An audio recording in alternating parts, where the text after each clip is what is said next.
जय श्री कृष्णा। आज की इस वीडियो में मैं आपको सुनाऊंगी पूर्णिमा के दिन सुनी जाने वाली कुछ पौराणिक कथाएं। तो चलिए शुरुआत करते हैं।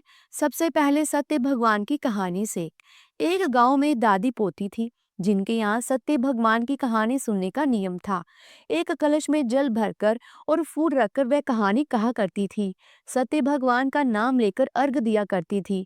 एक दिन जब पोती अपने ससुराल वापस जाने लगी तब दादी ने उसे केवल एक कलश में जल भरकर और कुछ फूल रखकर दे दिए और उसके अलावा कुछ भी नहीं दिया। कहने लगी कि बेटी, कहानी के नियम कभी भी मत छोड़ना। पोती ने दादी की बात मानी और ससुराल के लिए चली गई। रास्ते में चलती जाती और पछतावा भी करती जाती कि ससुराल में सभी पूछेंगे कि अपने मायके से क्या लाई हो, तब मैं क्या बताऊंगी। पोते के मन की बात सत्य भगवान ने सुन ली और सत्य भगवान सोचने लगे कि इसका संकट मिटाना चाहिए। इधर पोती रास्ते में एक जगह रुककर कहानी कहकर अर्घ देने लगी तो देखते ही देखते वहां पर हीरे मोतियों के गहनों का ढेर हो गया। अब वह खूब गहना पहनकर अपने ससुराल पहुंची तो अपनी बहू के ठाट बाट देखकर ससुर जी सासू माँ से कहने लगे कि ये तो बहुत बड़े घर की बेटी है, बहुत सारा धन साथ लेकर आई है। और कहने लगे कि पड़ोसन के घर से मूंग भात लाओ और बहू की खातिरदारी करो। बहू बोली, माँ जी, मेरे कलश में जो जल है इससे ही बनाओ। अब वह मूंग भात पड़ोसन से लाकर चढ़ाने लगी। देखते ही देखते थोड़े से मूंग भात पूरी तरह से बर्तन में भर गए और बर्तन लबालब भर गया। इसके साथ ही तरह तरह की मिठाइयां भी हो गईं। अब सासू माँ अपनी बहू से कहने लगी कि बहू, आओ भोजन कर लो। तब बहू कहने लगी, सासू माँ, आपने तो भोजन नहीं किया तो मैं भला कैसे पहले भोजन कर लूं। और मेरा तो सत्य भगवान की कहानी कहने सुनने का भी नियम है, तो मैं तो कहानी कहे सुने बिना कुछ भी नहीं खा सकती हूँ। तो सासू माँ कहने लगी, बहू, तुम अपनी कहानी सुनाओ, हम सब सुनेंगे। अब बहू ने कहानी कही, सबने कहानी सुनी तो उसके घर में धन धान्य का ढेर लग गया। सासू माँ सभी को सत्य भगवान का प्रसाद बांटते हुए घूमने लगी। पड़ोसन ने देखा तो कहने लगी, अभी तो थोड़ी देर पहले मेरे घर से मूंग भात उधार मांग कर लेकर गई थी, इतनी देर में इतना धन कहाँ से ले आई। तब उसकी सास बोली कि मेरी बहू सत्य भगवान की कहानी कहा करती है और ये सब सत्य भगवान की कृपा से ही हमें मिला है। हे सत्य भगवान, जैसा आपने सासू माँ की बहू को दिया वैसे ही सभी परिवारजनों को देना। इस कथा को कहते सुनते और हुंकारा भरते सभी भक्तों के घर में धन और अन्न के भंडार भरना। अब सुनिए पूर्णिमा व्रत की कुछ अन्य कथाएं। भगवान दत्तात्रेय ब्रह्मा, विष्णु और महेश के संयुक्त अंश से मिलकर उत्पन्न हुए थे। उनके 3 सर और 6 हाथ हैं और इनमें ब्रह्मा, विष्णु और महेश की शक्तियां और गुण समाहित हैं।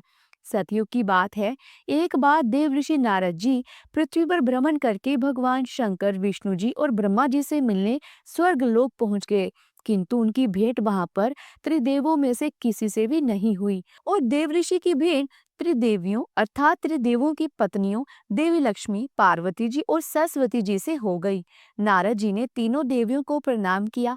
नारद जी ने तीनों देवियों का घमंड तोड़ने के लिए कहा कि मैं विश्व भर का भ्रमण करता रहता हूँ, किंतु पूरे संसार में केवल ऋषि अत्रि की पत्नी देवी अनुसुईया के समान पतिव्रत, धर्म वाली, शील और सद्गुण संपन्न स्त्री मैंने नहीं देखी, और आप तीनों देवियां भी पतिव्रता धर्म में उनसे पीछे हैं।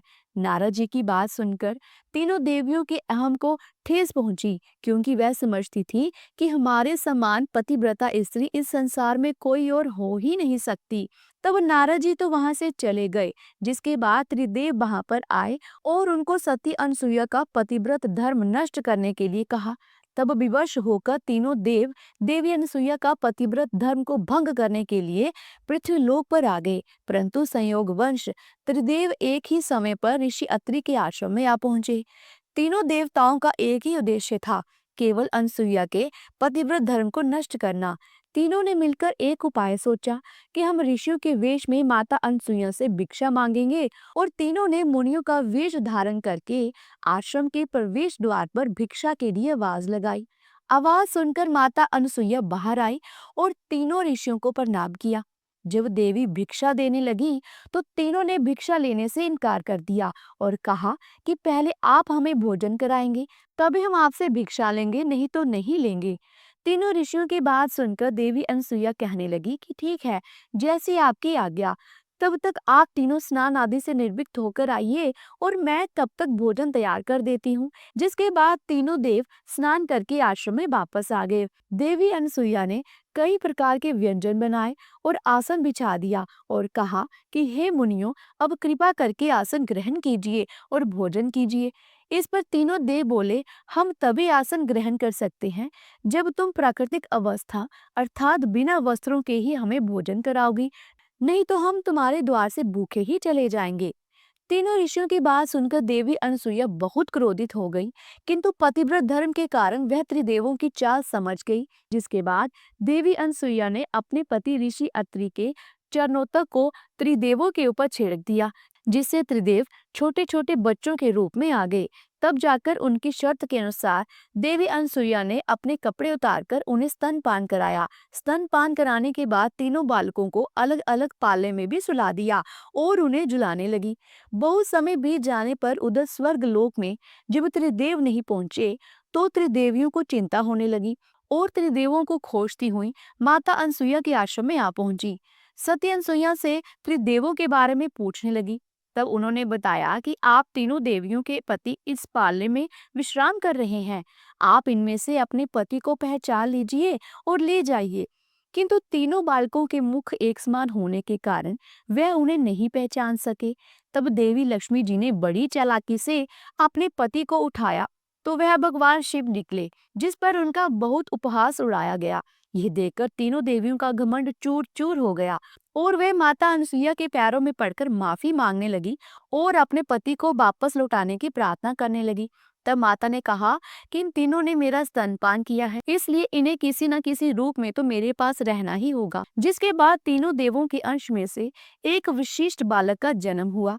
उस बालक के 3 सिर और 6 भुजाएं थी, जिनका नाम दत्तात्रेय रखा गया, जो आगे चलकर बहुत बड़े ऋषि बने। माता अनसुईया ने अपने पति के चरणों तक से फिर से त्रिदेवों को उन्हीं रूप में कर दिया।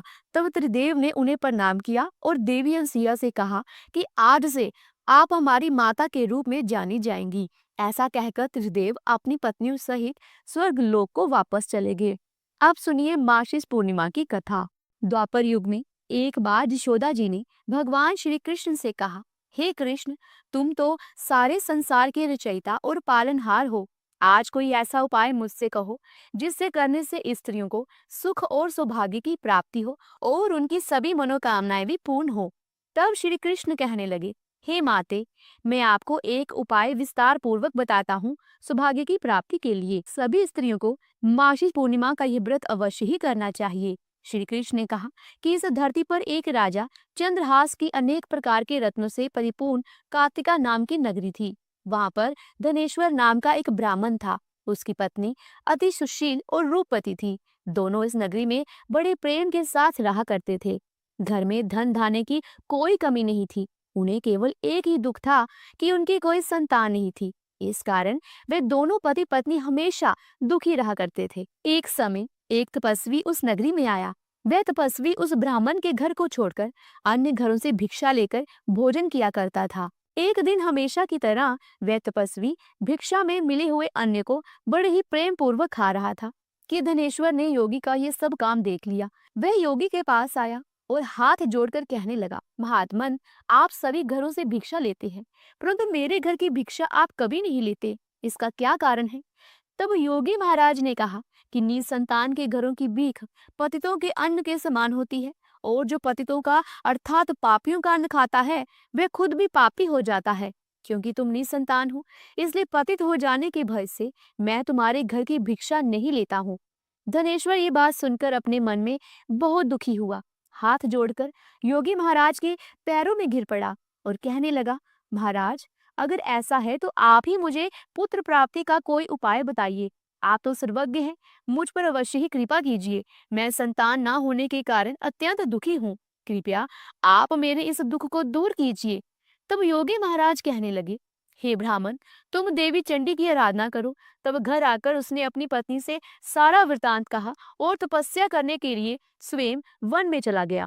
वन में जाकर उसने श्रद्धा के साथ देवी चंडी की उपासना की और उपवास किया। देवी चंडी ने 16वें दिन उसको स्वप्न में आकर दर्शन दिए और कहा, हे धनेश्वर, जा, तेरे पुत्र होगा, परंतु वह 16 वर्ष की आयु में ही मृत्यु को प्राप्त हो जाएगा। अगर तुम दोनों पति पत्नी मिलकर मार्गशीर्ष पूर्णिमा सहित 32 पूर्णमासियों का व्रत पूरे विधि विधान से करोगे तो तुम्हारा पुत्र दीर्घायु होगा। प्रातःकाल होने पर इस स्थान के पास ही तुम्हें एक आम का वृक्ष दिखाई देगा। उस पर चढ़कर एक फल तोड़कर तुम जल्दी अपने घर को चले जाना और अपनी पत्नी को वह फल खिला देना।